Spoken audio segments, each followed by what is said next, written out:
Now, if the amount of people reaching out for help is anything to go by, lockdown has been detrimental for the mental health of many South Africans. The South African Depression and Anxiety Group, SADAG, says calls have more than doubled since the beginning of the lockdown and are growing every day. It says there's also been an increase in calls to childline, as well as gender-based violence cases. So let's look at the plight tonight, especially of children. We are joined by Miranda Jordan, who is Director of Women and Men Against Child Abuse. Miranda, thank you for being with us. What are you noticing on the ground during lockdown in terms of children being in more trouble or not?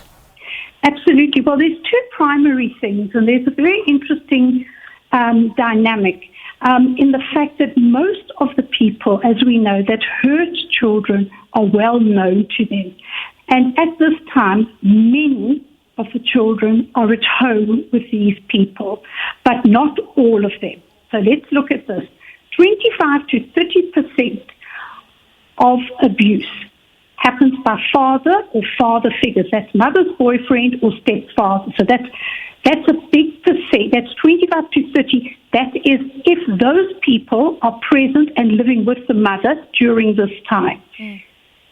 Another 20 to 30% are cousins, older brothers, stepbrothers, and maybe some extended family friends that could be in the vicinity or within sort of the same block of flats or something like that. Then we have 25 to 30% of career offenders, and here we look at coaches, teachers, priests. These are the ones who are out of the picture right now.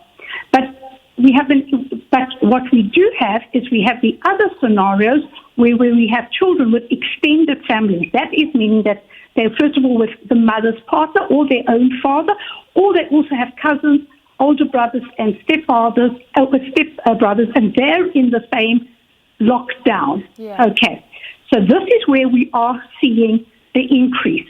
However, there is a little protection for these children, not much, but one of the big ones is that their moms are home.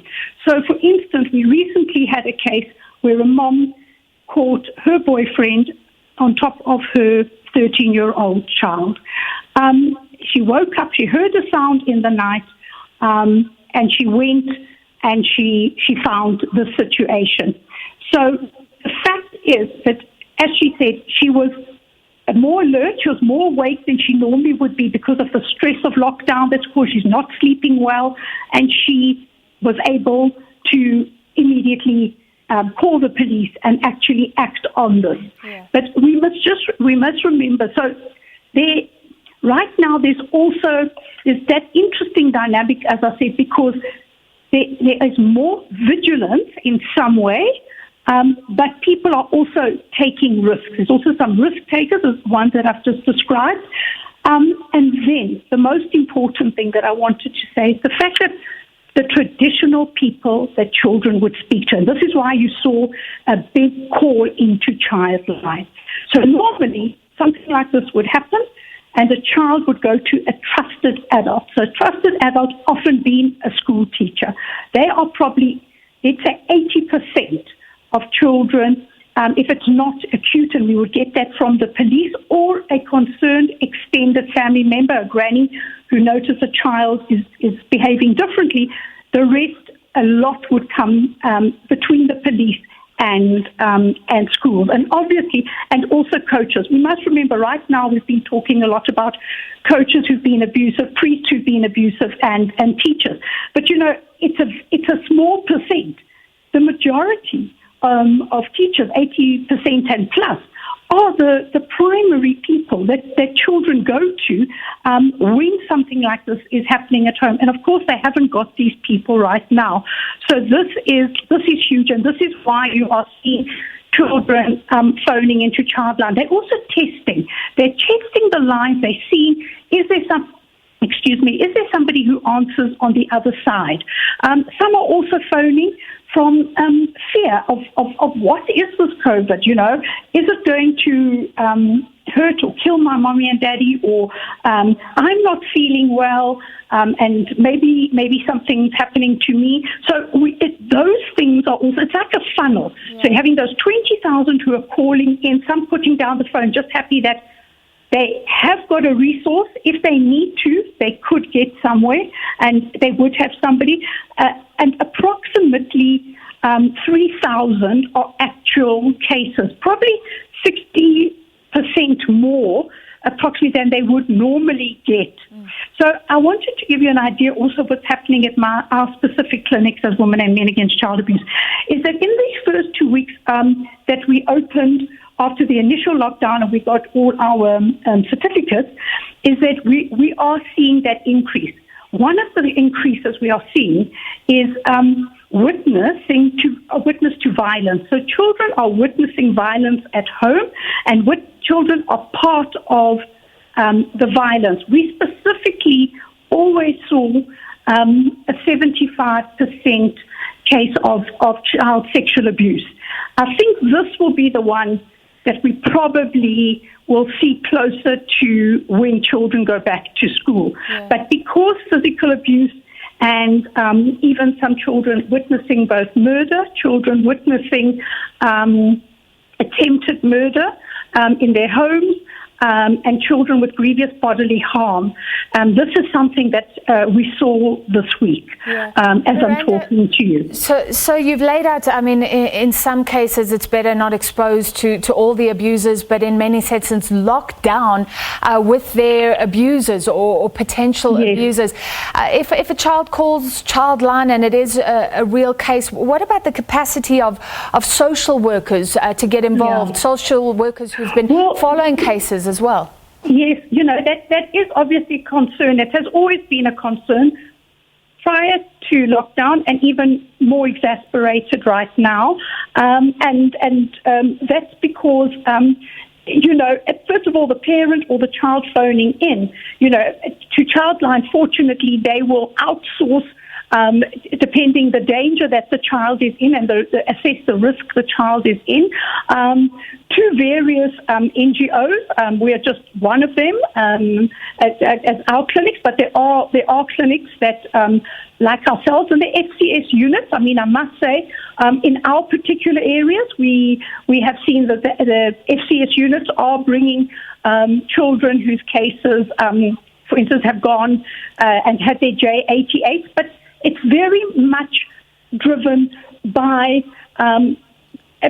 people calling people they know, and also, for instance, Childline relying on the facilities that they have had a good working relationship. So by no means are we seeing nearly enough, and I do think that we will really. I believe we will see double. I think just in the last probably 10 days we saw 60 children. Also, courts have opened. I wanted to mention that's an important thing if anybody is listening, that courts are open. We are hoping all cases related to children, child abuse cases, will be prioritized. So we are also busy with our assessments. The police have asked us for our assessments, and we will start doing those. But it's all just starting. I want to reiterate that, and I want to say that at the beginning of lockdown, it was extremely difficult for us as organizations. There were also not many children's homes taking children in. Some were exceptionally fantastic. I really would like to mention two that were fantastic, and that's Gail Johnson's and Corsi's Haven and Kids Haven on the East Rand. They've been fantastic. So Miranda, we're running out of time, and you've highlighted the issues. We could see a surge, which is just so sad. But you touched on something else. So in finality, you were talking about children scared, phoning in Childline because they're scared. Just tell us the potential mental health fallout of this lockdown for kids. Yeah, I think I really don't think we really understand what we are going to be seeing with children living through this. I know we adults can articulate how they are feeling, and I think very difficult, particularly for small children, and then again for adult teenage children who are going through other developmental and not being able to engage in normal developmental activities, I think we are going to see, and we are going to be as busy as we are with actual physical and sexual abuse as we are going to be with mental health issues around children. Very quickly then, do you support the lockdown being lifted in the phased approach that government has outlined? It's exceptionally difficult for me to answer this, but I do believe that, with all the precautions taken, health being primary, but I do believe our children need to slowly start going back. I think children need to talk to people about what's been happening at home, and I think children need to see other children, and we hope that this will be done with all the necessary care, but I do believe we need to start seeing that happen at the beginning of June. All right, thank you so much for your time tonight. Miranda Jordan, Director of Women and Men Against Child Abuse.